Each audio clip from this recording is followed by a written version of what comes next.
আসসালামু আলাইকুম। ব্যস্ত ব্যবসায়ীরা কেমন আছেন?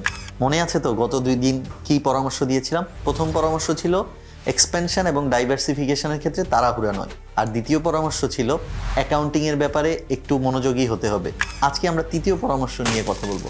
তৃতীয় পরামর্শ হলো ব্র্যান্ডিং এর ব্যাপারে প্রথম থেকেই কেয়ারফুল থাকতে হবে।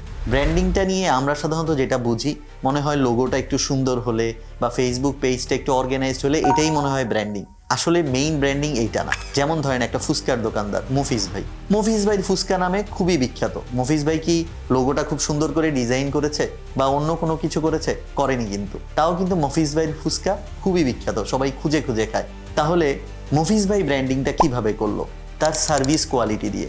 সো আপনাদেরকে মনে রাখতে হবে, আমরা যদি আমাদের ব্র্যান্ডটাকে এস্টাবলিশ করতে চাই, আমাদের সার্ভিস কোয়ালিটিটা খুব ভালো করতে হবে।